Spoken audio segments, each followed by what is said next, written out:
Good morning everyone and happy month of November. I hope you've had a fantastic month of October. Today is a bank holiday here, as it probably is in most countries. I'm so excited to be talking to you about my October reads. I read some really good books in October, so I can't wait to share them to you. So first of all, I want to talk to you a little bit about some stationery, which I absolutely adore. I recently bought a new notebook. I personally love the brand Paper Blanks, and I've been buying their notebooks for several years, and my former notebook actually came to an end recently. I completed it after several years. It had 240 pages, and that was this one right here, which I'm going to read from today actually, because all of my notes are still in here, and I just wanted to share it to you one last time before I move on to the next one. So this one is the Aurora model. It's the ultra size, and this one when I bought it dot grid. So it's dot grid planner, which allowed me to my purpose really was to do some collages and to write as well. So this is a catch-all notebook.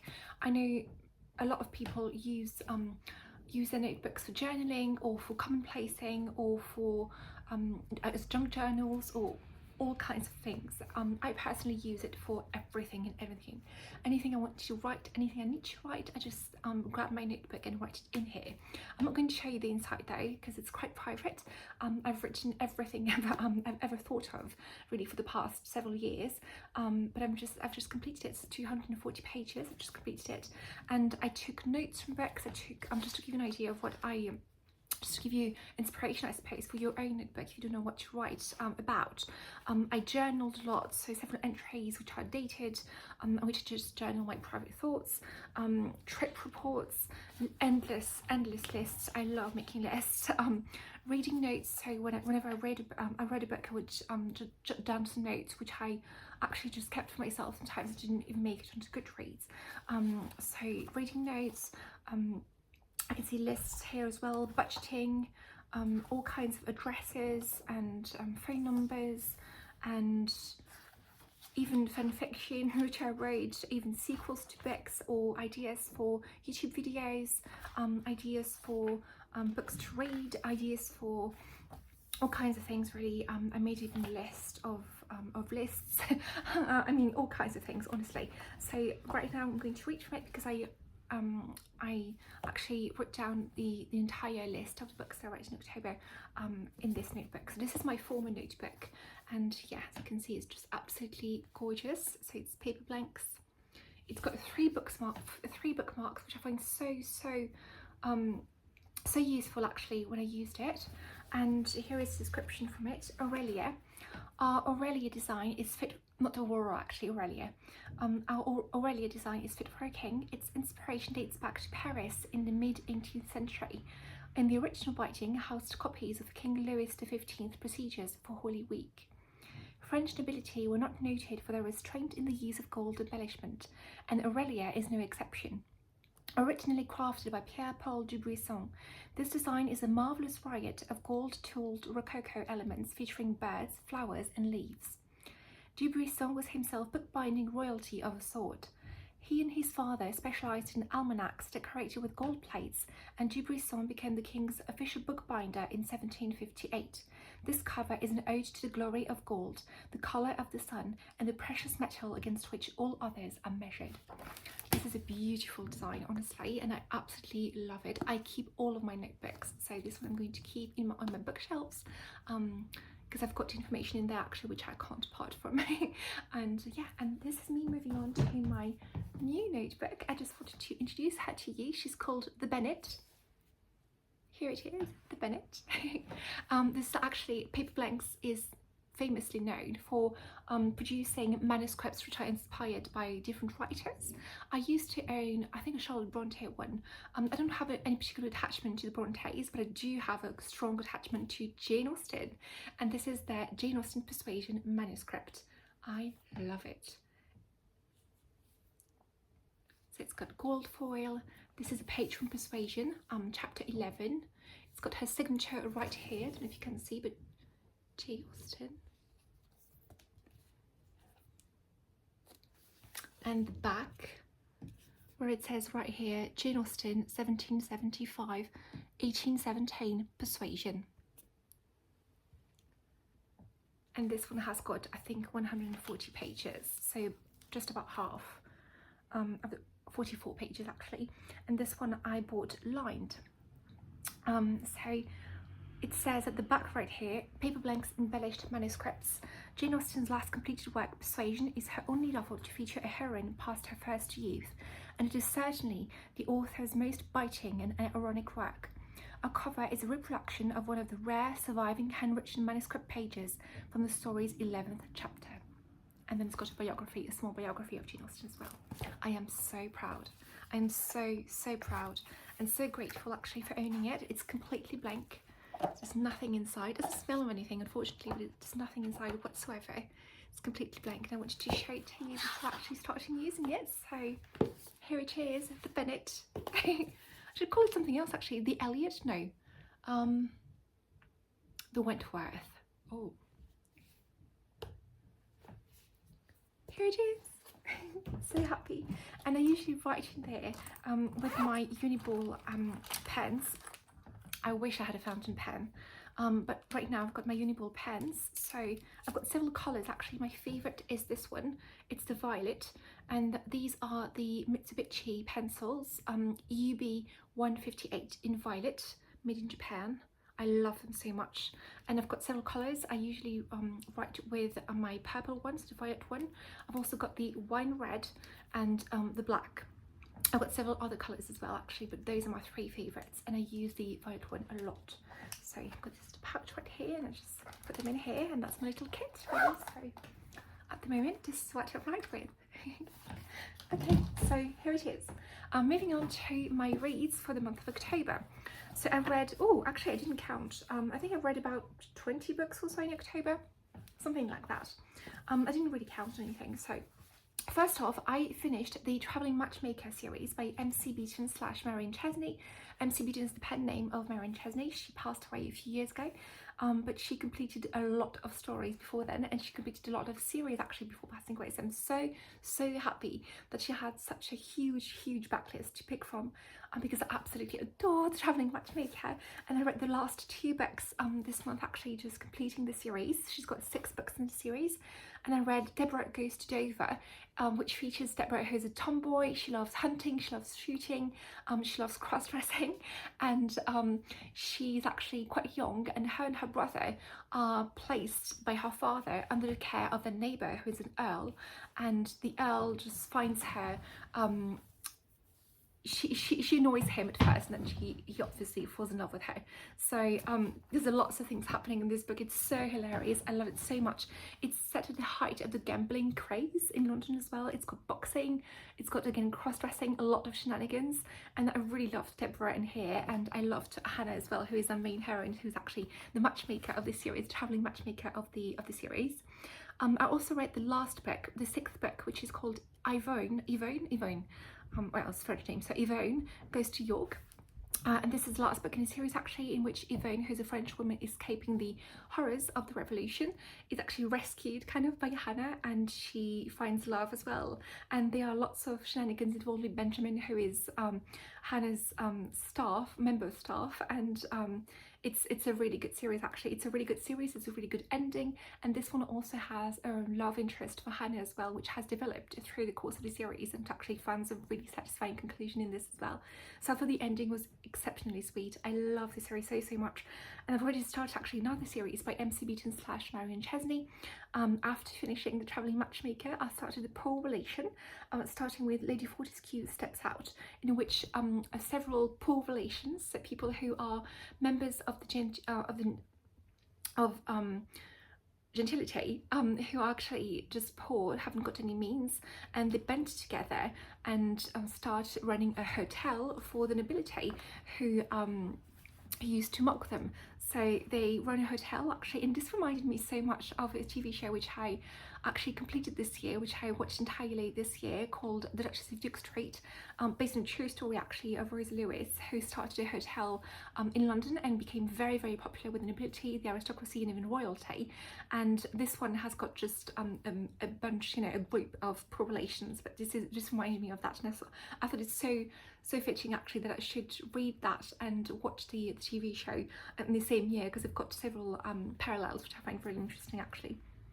This was really good. Lady Fortescue itself was really good, and I think that all of her series pretty much have got 6 books or more, and this one also has 6 books. I've got 5 more to go through, which I'm so excited about, and I already know what I'm going to spend my weekend doing. So yeah, absolutely excellent. I love this author so much. She was a huge discovery for me this year, and I'm so happy she has again such a huge backlist. So she's fun, she's bright, she's sparkling, she's just everything I love. So absolutely love her.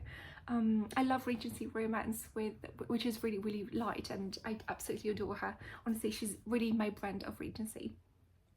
I also read Dr. Wortle's School by Anthony Trollope, which is completely different actually. This one is about Dr. Wortle, who starts a prep school in England in the Victorian era, and it goes really well actually, except that he needs a new master, he needs a new professor, and he hires someone he actually met at Oxford when he was a student himself, I believe, and someone who has a bit of a murky past. And so this professor comes, and he brings along his wife, and they settle at Dr. Wortle's school, and they've got a secret, and this secret is revealed. And the book is really about just analysing, I suppose, the effect that this secret has in a community. It's a very minute portrait, I suppose, of moral grounds and what people would do for friendship, and what it's really a matter of right and wrong, and what constitutes right and wrong. It's about gossip, it's about a small village, a small community, and the devastating effect really of gossip as well. And it was a really interesting read. I read this on audiobook, as an audiobook actually, read by Timothy West, and it was a really interesting read because some of the scenes could be seen as cartoonish, because they're so over the top and kind of stereotypical, I suppose, for one country in particular. I don't want to spoil anything, but at the same time it's a very psychological book as well. So you spend a lot of time with Dr. Wortle and his own moral compass, I suppose, and I had a huge respect for him, and I grew to really respect him and his absolute certainty of what is right and wrong at the same time. So I think he's a really good character actually. I think the strength of this book actually is him. And there's also a youthful romance at the very tail end of the book, which I personally really love, and which I think really fits Trollope. I read a few books by Trollope by now. I've read The Way We Live Now, The Warden, I watched Dr. Thorne, and I've read now Dr. Wortle's School, and I really love Trollope's romances. I think they work really well, and love his female characters as well a lot. This one didn't really have a female character which really stood out to me, but I really appreciated this novel anyway. It's not a favourite, but it's worth a read, definitely. Next, I read The Two Princesses of Bamarre by Gail, Carson, Levine. This is a fantasy novel. This is a YA fantasy novel about 2 sisters, one who is very courageous and brave and who wants to fight dragons, and another who is very shy and timid, and all she wants is to stay in the safety of her castle. They're both princesses.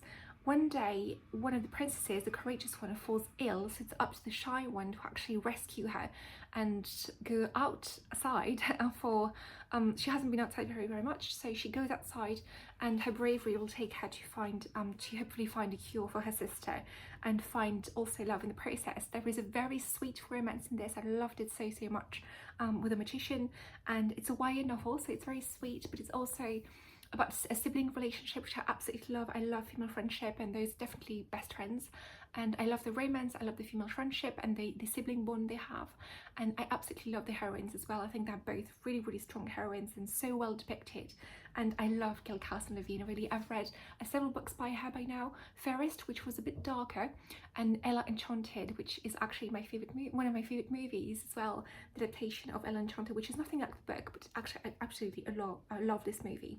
But yeah, this is I think my 3rd book by her, and I really enjoyed it.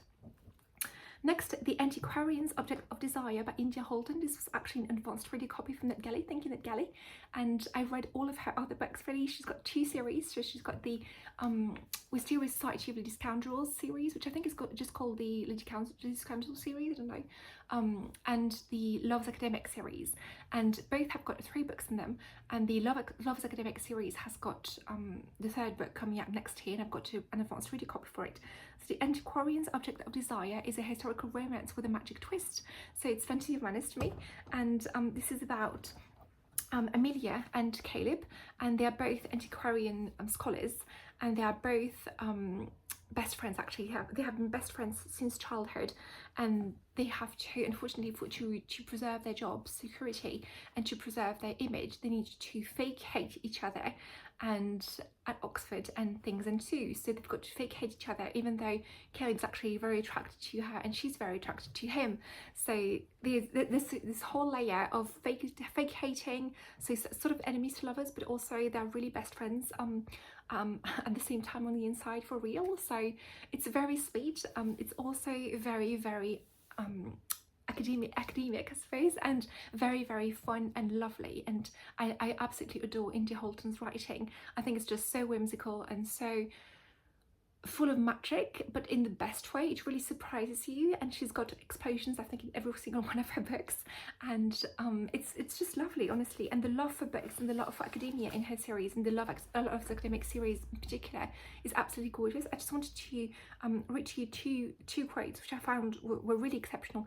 I could have written several quotes from her book, actually. She's just such a good writer and such a profound writer at the same time. So under the veneer of a surface level story and a romance story, she's got absolute depth, and I think it's just a huge thing really when romances in particular, which is such a dismissed genre, which I absolutely love, just finds unexpected depth amongst the pages of romance. Just such a gift, honestly, because it shows you that it can be anything. Honestly, it's just a genre, and you can say anything you want with it, as long as it's got a happy ending. So for the couple. So 2 quotes here.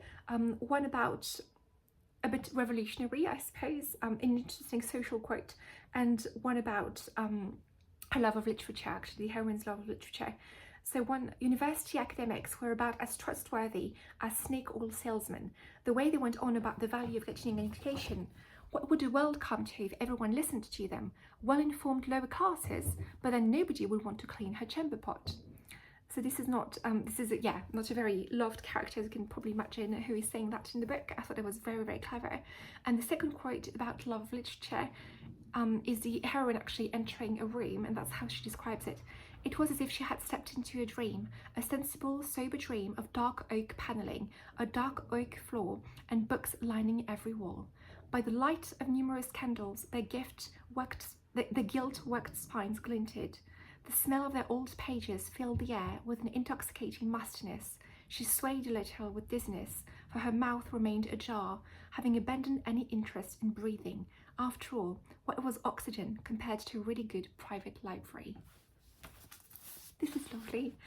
4 stars, only because I didn't really care for the heroine. Actually, she doesn't love fiction, she doesn't understand fiction, and the hero is actually completely taken aback by the fact that she doesn't read fiction at all, and she only reads non-fiction for academic purposes, even though she loves books, but she loves non-fiction books. And just for that, really, which I couldn't really connect with, obviously, I gave it 4 stars, but it's a really, really good book, and I highly recommend her, the author, this series, her books in general, this book in particular. Yeah. Next up, I read a new to me cozy mystery series called the Shady Hollow mystery series by Juneau Black. This one is so fun because it features anthropomorphic animals, actually, in the woodland creatures, I suppose, having living peacefully in a small village of Shady Hollow, and mysteries happen. So Vera Vixen, who is a fox, is also a journalist, and she has to, in the first book, she's got to investigate the murder of a toad, a curmudgeonly toad. She's got to investigate his murder, and I loved that all of the creatures have, I love when the author, again, I've explained that before, but I love when the author really dives deep into a niche part of life, really, in this case woodland creatures, and what their habits would be. So this town is absolutely lovely. It's got a restaurant, it's got a cafe, it's got a bookshop, it's got a library, it's got a haberdashery, and all of the creatures live peacefully together. And I love it when they actually the author, I think it's a pen name for two authors, when the author explains how the creatures differ from each other, and also how the community just develops and evolves around all those creatures with different habits. And it was so fun. It's got several puns as well, several animal puns, which I find so clever and so funny.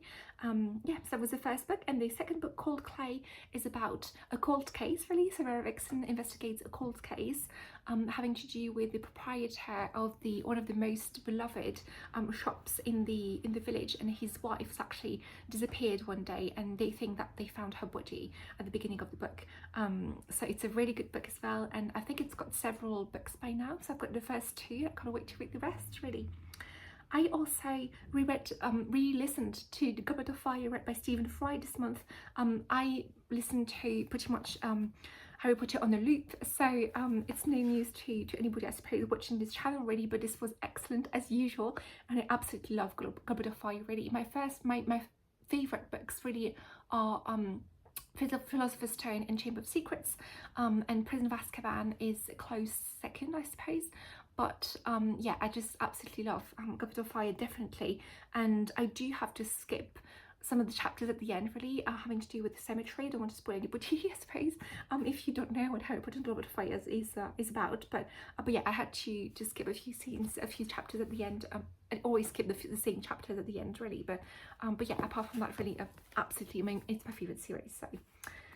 I also read Understood Betsy by Dorothy Canfield Fisher, which was such a sweet story. It's a middle grade book. It's so cozy, about a girl called Elizabeth who is brought up in the city, and by her aunt, who pretty much cuddles her, really, and she's a fragile little thing. She's very sensitive, and one day her aunt falls ill, and she's got to live with her with relatives who she doesn't know anything about, apart from her aunt really parenting them.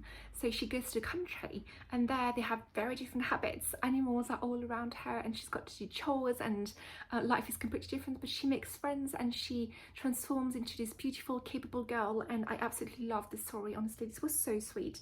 Understood Betsy, she's one of those heroines who you just want to have on your bookshelves and have part of your life, really, forever, because she's such an inspiration. I loved her so much, and I love that at the end, I don't want to spoil anybody, but at the end of the book, she understands who she is, but her love for life and everybody in her life who loves her is completely untouched, and I love that about her as well. You can absolutely find your own self, but just take the people you love and who loved you before. Just you can take it all, really, and it's all good. All goodness is good. Next up, I read Shadowfell by Juliet Marillier, whom I've talked about extensively on this channel as well. She's a great author. I love her.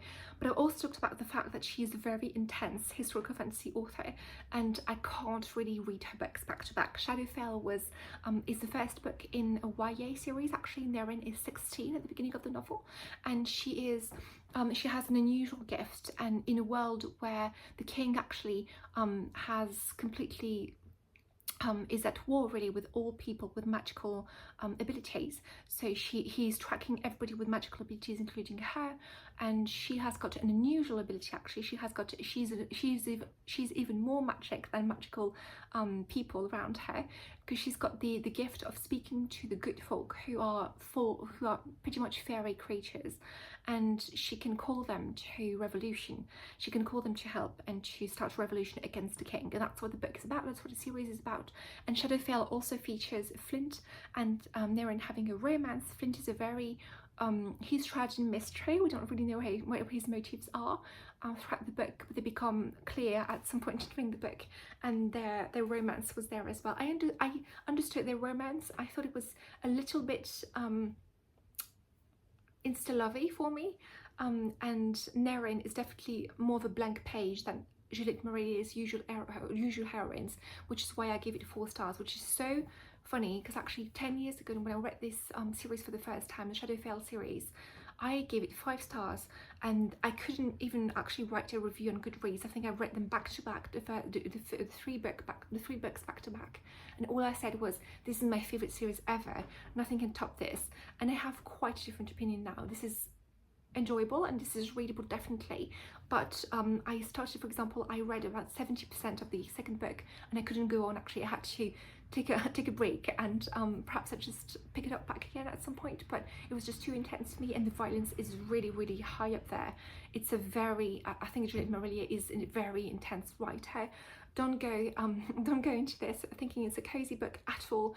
She's one of the few exceptions, really. Historical fantasy is one of the few exceptions that I read which is not cozy at all, but sometimes it's really worth it. This one is really hard to read, so yeah, just one at a time. Shadowfell was okay, but I'm just moving on slowly at my own pace, and definitely sandwiching them between books which are very cozy and very fun and light in between. So my next read was definitely a light book.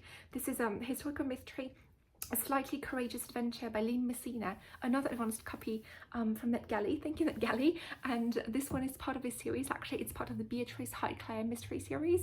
It's a historical mystery series set in the Regency, featuring Beatrice Bayer, but she has a sister also called Flora. And this most of the books, 20 out of 22 books, let's say, feature Bayer, and A Slightly Courageous Adventure features Flora, and this is one of the few books which feature Flora, actually. And Flora is very flighty, she's very she's not as intellectual as Bayer, and I love her. Actually, she's one of my favourites, and she has got a romance which has been moving at a very slow pace. Actually, they've had a few bumps on the road with Holcroft, and their Meet Cute, actually the book where they actually meet and fall in love, is one of my favourites in the series. I think it's my favourite in the series, and this one is number 3 in their own journey.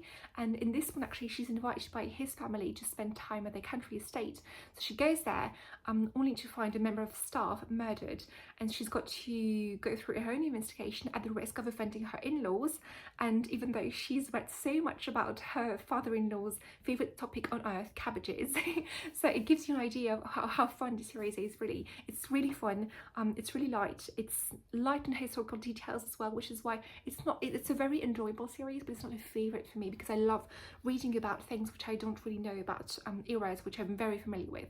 So anyone who can tell me things about the Victorian era, about the Regency, about the Gilded Age, that I didn't know before, please do so. In fiction, even better, honestly, and in mystery, even better. Cream of the crop. But this was a seriously good read as well. Absolutely, really enjoyed that, honestly. So happy this series actually exists. It's such light, it's so fun. Next, I read a Babysitter's Club book. I have been a Babysitter's Club fan since I was born. I watched the 1994 movie, I think, when it came out, and I've been a huge fan of the movie ever since. I watch it at least once a year, and I had no idea it was based on a book until much later in life, actually, and we had no access to it here in France. So I had to, so when ebooks actually came out, and the whole series actually has been republished as ebooks, I'm just so overjoyed, absolutely overjoyed.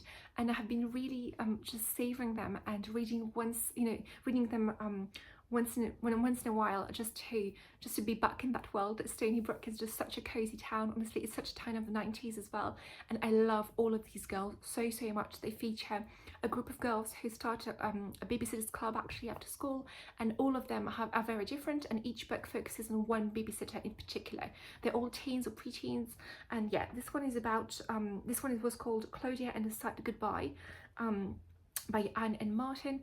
And Claudia's and a Sad Goodbye has got, I don't want to spoil too much, but Claudia has to deal with the loss of a very beloved character, and it was hard to read, actually. And this one definitely has a content warning for family members' death, but this was a very good book as well, as usual of a Babysitter's Club. Really, some of them are lighter than others. This one was a bit hard to read, but it's got marvelous scenes as well, with her and with Claudia and Marianne giving art classes to children, and all of the scenes with all of the girls just having their Babysitter's Club's meetings are just always superb, and I love them as friends. Honestly, I love them so much. I love the Netflix TV show as well. I wish there had been more seasons.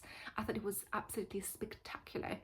So yeah, Claudia and Sad Goodbye, and I'm going to read obviously more of this book books in the future because it's my favourite series ever, and I have never read actually all of them. So I've watched the movie several times, but I'm actually discovering the books as I read them. So that was my first time reading Claudia and Sad Goodbye, and it's my first time reading all of them. So happy. Next, I read 450 from Paddington, which was so good. This is a Miss Marple series. This is Miss Marple book by Agatha Christie, and I'm reading them in order. Actually, I'm actually listening to them on audiobook, and it's Emily Fox reading them. She's got such a marvelous voice. She's superb. She's perfect. She's perfection. I love this audiobook so much, and it's always like coming home. Actually, when I get a new credit each month and get to purchase the next one. So I read 450 from Paddington this time around, and I'm very familiar with the adaptation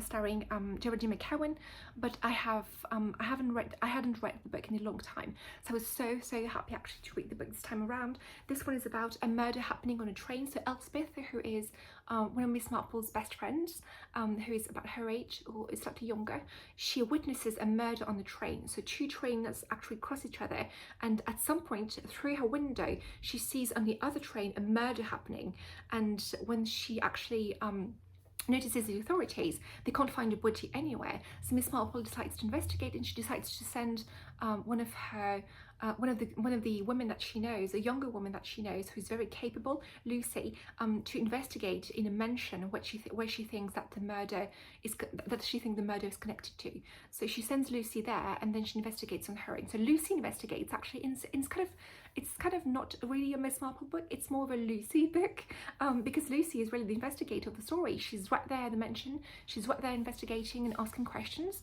and she's a marvellous character, one of the best characters Christie has ever written, in my opinion. And I had such a strong reaction to her. I absolutely fell in love with her, honestly, with Lucy. She's wonderful. So I'm going to read you Lucy's introduction actually into the story. I think it's just one of the best characters she's ever written, truly, and I absolutely adore her. So you'll see why in just a second. The name of Lucy Aylesbury had already made itself felt in certain circles. Lucy Aylesbury was 32.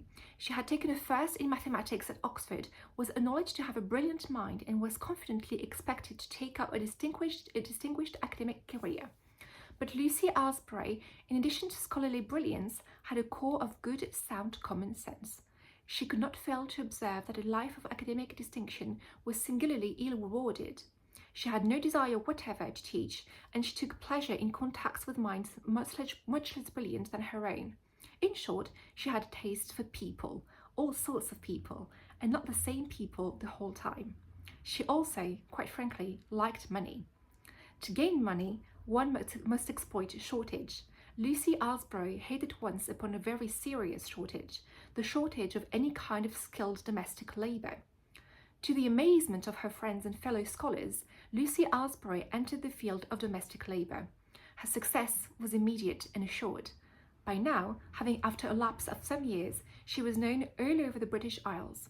It was quite customary for wives to say joyfully to husbands, "It will be all right. I can go with you to the States. I've got Lucy Aylesbury." The point of Lucy Aylesbury was that once she came into your house, all worry, anxiety, and hard work went out of it. Lucy Aylesbury did everything, saw to everything, arranged everything. She was unbelievably competent in every conceivable sphere. She looked after elderly parents, accepted the care of young children, nursed the sickly, cooked divinely, got on well with impossible people, soothed habitual drunkards, was wonderful with dogs. Best of all, she never minded what she did. She scrubbed the kitchen floor, dug in the garden, cleaned up dog messes, and carried coals. One of her rules was never to accept an engagement for any length of time. A fortnight was her usual period, a month at most under exceptional circumstances. For that fortnight you had to pay the earth, but during that fortnight your life was heaven. You could relax completely, go abroad, stay at home, do as you pleased, secure that all was going well on the home front in Lucy Aylesbury's capable hands. Chef's kiss. So absolutely gorgeous. I loved this book and I love Lucy. Next, I read On Sophie's Diamonds by Joan Smith. This was actually a reread from this year, meaning that I read the book for the first time this year and I reread it just now because I had such I couldn't stop thinking about it really, and it was such a discovery really. I talked about Marion Chesney just before, who is I think my main discovery this year really truly, but Joan Smith, who owns Sophie's Diamonds, is definitely an author I want to keep an eye on, especially since she seems to have written very light Regency romances, Closed Door, and she seems to have written at the time of Marion Chesney as well. So I reread On Sophie's Diamonds, which is about Aunt Sophie who dies, and her will is very unusual. All of her relatives are fighting over her fortune and over her jewels, especially her diamonds, and her will is very particular because it's part of her will is revealed when she dies, and she wanted to keep part of her will a secret, and they have to wait a year to see what happens and to see who actually gets the diamonds. And a lot of couples, I suppose, get together within the course of a year, and things happen. So it's a hilarious book actually, because throughout the entire book the character's motive is very, very clear, is that they want to dig up her corpse and find the diamonds for themselves, and that's it, and that's the entire plot of the book really. But there is some matchmaking and there is some falling in love in the process as well, but the whole of the book really is just this crux of absolute hilarity and absolute I suppose dark humour really, in that all they want is her money, all they want is her jewels, and they fight her way through the entire book, and it's actually hilarious, believe it or not. So I don't know what to expect from Joan Smith really. I don't know if this is representative of all of her books, but I really, really enjoyed that. I think some of her writing could be improved, which is why I give it only 4 stars, but the plot itself and the genius behind the idea, I think the premise is just excellent honestly, and I could read 1,000 books like that and be absolutely happy. So that was a great read. I also read one of my favourite books this month actually, which was Miss Bunkle Married by J.A. Stevenson. This is number 2 in the Miss Bunkle series, I suppose, and there are 4 books in that series, loosely connected. Well, not loosely connected, this one was a sequel. I think the other 2 are loosely connected, but anyway, the first one is called Miss Bunkle's Book, and this one is Miss Bunkle Married. So in Miss Bunkle's book, not to spoil anything, but Miss Bunkle actually writes a book and based on the happenings in her own town, and it's actually a lot because the inhabitants start recognize, they buy the book is a huge bestseller, and they start recognizing themselves in the book, and things happen actually for the best because of this book. So not to spoil anything, in book number 2, Miss Bunkle, Barbara, is married and she actually has to move from the town where she's from because so much happened because of the book, and people recognize her, and they've got to go to all these parties all the time, they're invited everywhere, it's not life for them. So they move to another town, they find a new house, and at the very beginning of the book, during the process of finding a new house, Barbara is made privy to the contents of a will which she had no business being privy to. So everything kind of falls from there really. So she moved to another town, and there is a lot of matchmaking. Also her husband's nephew Sam comes to live with them, and there is also a girl who owns a writing school, and things happen, I suppose. A lot of matchmaking, a lot of romance. There's also, I found the portrait of Barbara actually to be really moving, in that her husband is endlessly fond of her, and his remarks about how wonderful she is and how much he loves her, remarks to himself really, are just absolutely endearing and so lovely to hear, and how much she's a child but also a woman, but also just so she sees life in such a simple way, and she's got this absolute genius for writing and for seeing people and observing people and really finding out what happens. And I absolutely adore this book, honestly. It was so cozy, so domestic. I loved all the preparation of the house, all the finding a house and making a house a home, which happens throughout the book. I loved all of the matchmaking and the romance as well. There is a whole passage of introspection where Barbara actually talks about himself and wonders just how she has got a bit of an imposter syndrome when it comes to adulthood, and it wonders like how she could possibly be married when she still thinks of herself as a spinster, and how she still thinks of herself as a 12-year-old girl really. And I think all of us, I personally actually have always felt that so from time to time, that I'm just a little girl and I've got to do all of these things, and I just haven't changed at all on the inside, but expectations of me have changed, and it's just so weird. And sometimes I look around me, I've got a boyfriend now, a steady boyfriend, who I've been with actually for 4 years this month, and it's just absolute love, and I love him so much, and our relationship is going so well, and I just can't. 12-year-old me would be amazed would be absolutely amazed. I don't take it for granted either, but 12-year-old me would be on the floor, really. Just absolutely, I never thought this would happen to me. This kind of love would find me. And sometimes it's just overwhelming to think of the luck you've got, really, and to realize that your dreams came true. And I'm not going to cry, I'm not going to cry, but yeah, this was one of the passages in the book, and I thought it was very profound, even though it's just like a throwaway paragraph, I suppose, but I thought it was just very profound, really, in terms of gratitude for what you've got right now, and gratitude for the journey that you've been through your entire life, really. So yeah, absolutely wonderful book. I absolutely adore this book, honestly. I can't wait to read the last two. Yeah, I love T. Stevenson. And now, last but not least, I read Apple Cider Slaying, which is a cozy mystery by Julie Ann Lindsay. And this one is actually about, this was so cute, this was a perfect read for October, actually. I found out about this actually on Miriam Elizabeth Reid's channel. She read this cozy mystery at some point, and I've been watching actually all of her videos, and she talks about it a lot.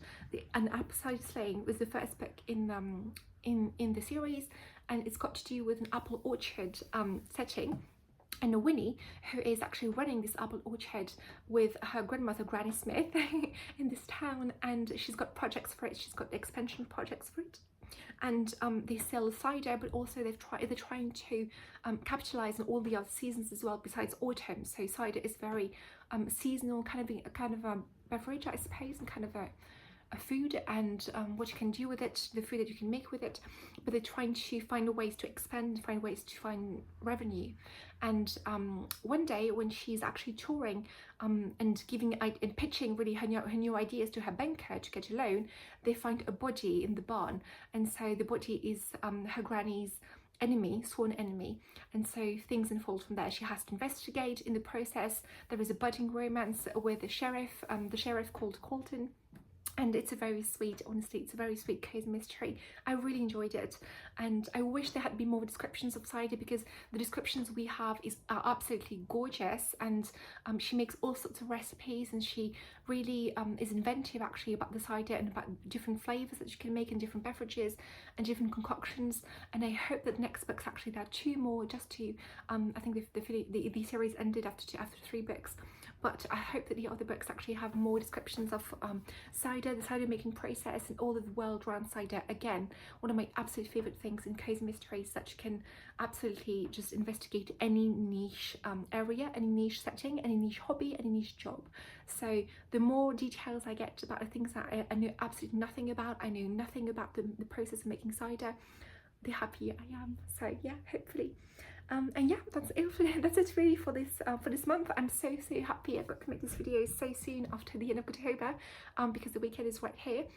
I hope you have a fantastic month of November. I've been taking waltz classes, which have been my entire life actually since the beginning of October, and all I think about is my waltz classes, because they are absolutely highlight of every fortnight.